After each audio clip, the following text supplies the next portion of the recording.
Nací en Montevideo, en la República Oriental del Uruguay, y mi familia era una familia de clase media, que igual nunca nos faltó nada.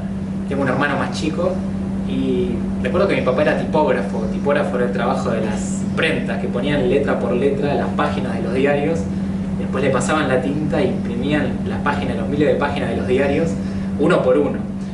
Me acuerdo que en ese momento mi papá era un referente, muy trabajador, llegó a tener hasta 3 trabajos, y mi mamá era maestra. Lo interesante era que mi mamá era maestra de la misma escuela a la que yo iba.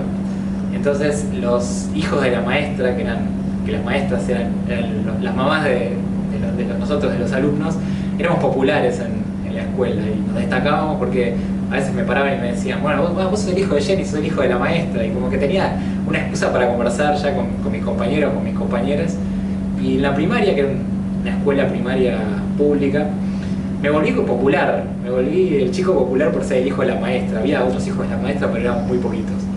Y eso me ayudaba a iniciar conversaciones, me ayudaba a ser amigo, porque conocían a mi mamá, o me decían, bueno, igual hijo de la maestra.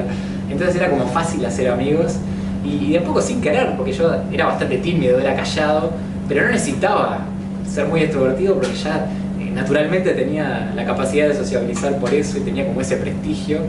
Vivíamos en un barrio que era un poco pobre, y había familias grandes que iban 11 hermanos a la misma escuela, y estaban todos juntos como una pandilla, y a veces me decían, Martín, si te pasa algo te podemos ayudar, mirá que estamos acá para vos, y me veían como un referente por ser hijo de la maestra. Yo no había hecho nada para ganarme eso, pero como que lo tenía gratis.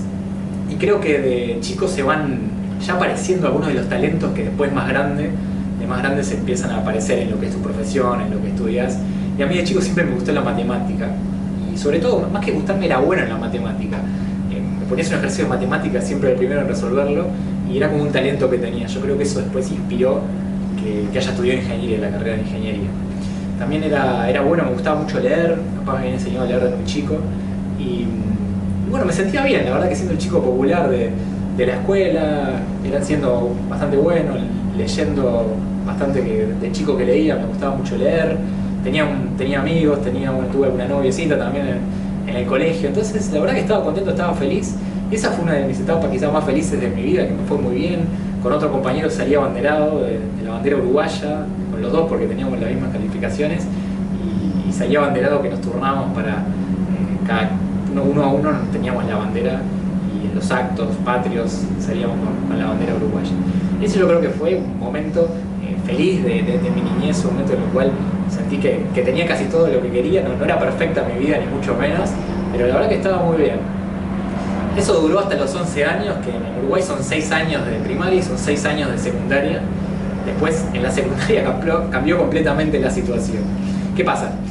Los colegios públicos, yo iba a un colegio público, eran por barrios. Nos habíamos mudado desde la primaria, yo ya vivía en otro barrio y me había tocado un colegio público en ese barrio donde vivía ahora. Y claro, todos mis compañeros de la primaria ya no vivían en ese barrio y no conocía a nadie. Cuando voy el primer día a la secundaria, entro al salón y no conocía a nadie, no conocía ni una persona. Y además, lo peor para mí en ese momento era que todos se conocían entre ellos. Entonces parecía que era un día más de la primaria, parecía como que habían llegado en las vacaciones. Bueno, ¿y qué tal tus vacaciones? ¿Dónde te fuiste? Pero como que era un año más de la primaria, y como que no había habido esa transición a la secundaria. Y claro, para mí era completamente nuevo. Yo miraba las caras, acostumbrado a ser el chico popular, a ser el conocido, que tenía la mamá ahí. No conocía a nadie. Y claro, ahí empezaron a salir todas mis debilidades, porque toda esa popularidad que tenía no era una popularidad natural por yo ser naturalmente carismático, no. Me di cuenta que era por la situación, y cuando la confianza no está de adentro, está en una situación, te cambia la situación y te va la confianza. Entonces, claro, intentaba acercarme a mis compañeros, a mis compañeras, intentaba hacer un chiste, como que no sabía sociabilizar. Me daba cuenta que no entendía el humor de ellos. Por ejemplo, los fines de semana organizaban comidas, hacían asados, se juntaban a tomar mate, hacían bailes, y a mí no me invitaban porque no me conocían, era uno de los pocos que no conocían. Y llegaba el lunes y para ellos era comentar todo lo que había hecho el fin de semana. Ay, qué bueno que estuvo el asado, el baile, aquel, ay, te gusta tal chica. Y yo era como que no tenía nada que decir porque era uno de los pocos que no me habían invitado. Entonces, claro, toda esa popularidad aparente se me derrumbó, y pasé a ser el chico como introvertido, el chico tímido, el chico solo, y acostumbrado, no tenía mucha resiliencia porque no había estado acostumbrado a que me fuera mal, entre comillas. Y la verdad que me empecé a cerrar por dentro, empecé a aislarme, empecé a no tener amigos. Eso me dio mucho miedo de que, digo, bueno, capaz que termino siendo el nerd, termino siendo el perdedor, como en las películas, ese chico a que nadie le habla, que todo el mundo lo mira, lo señala y se ríe, y que quizá nunca va a tener una novia, nunca va a tener amigos.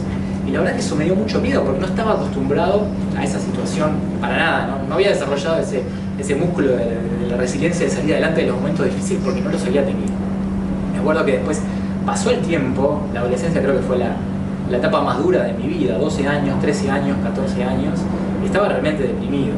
Llegué, creo, a pensar en suicidarme, ¿no? Quizá no lo iba a hacer, pero la verdad que era un momento tan duro que no sabía qué hacer, tan desesperado que estaba, digo, bueno, ¿qué hago? ¿Cómo resuelvo este problema? Me acuerdo que estaba en tercer año aproximadamente, en la secundaria, 14, 15 años, y venían los cumpleaños de 15, claro, todas las chicas que cumplían 15 años. Me pasó que la mitad más de los cumpleaños no me invitaron directamente porque, claro, no era muy popular.